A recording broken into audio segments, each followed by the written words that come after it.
એમ તો વારા ફરતી પોર્ટ એક જ આપ્યો છે આપણે કંપનીએ. કઈ વાંધો નહીં. કંપનીએ પોર્ટ આપણી પાસે એક જ છે. આમાં તમે જેવું ડિસ્પ્લે ઓન કરશો એટલે ડિસ્પ્લેમાં આ રીતના પેરામીટર્સ આવે છે.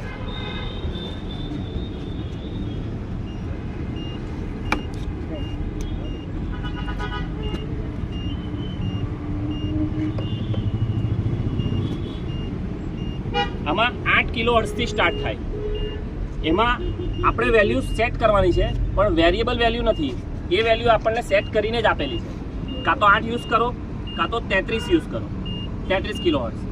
બીજા ઉપર આપ્યા છે 82, 131, 200, જે આપણે યુઝ કરતા નથી અને કંપનીએ આપણને યુઝ કરવાની ના પાડી છે.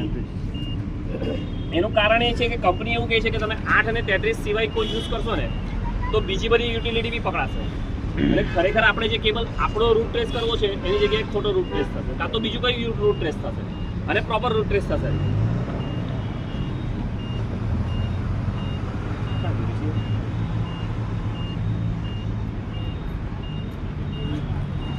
આ એનું રિસીવર છે.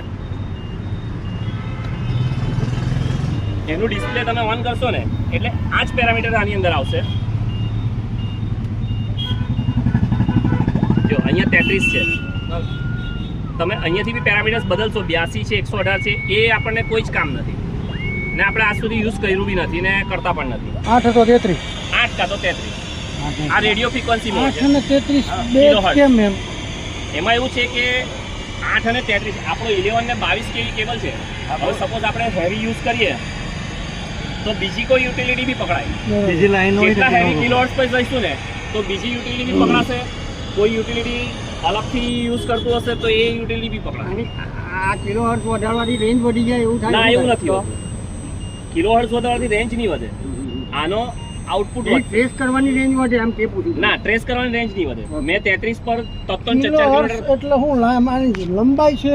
કિલોહર્ટ્ઝ આપણું KZ યુનિટ છે આપણું કિલોહર્ટ્ઝ નથી ગણાય કે ફ્રીક્વન્સી યાર, રેડિયો ફ્રીક્વન્સી છે કે કિલોહર્ટ્ઝ. આપણે કિલોહર્ટ્ઝ છે, આપણે આપણી 50 હર્ટ્ઝ 50 હર્ટ્ઝ છે કે 50 હર્ટ્ઝ ફ્રીક્વન્સી નથી આપણી 50 હર્ટ્ઝ મીટરમાં બતાવે છે એ હર્ટ્ઝ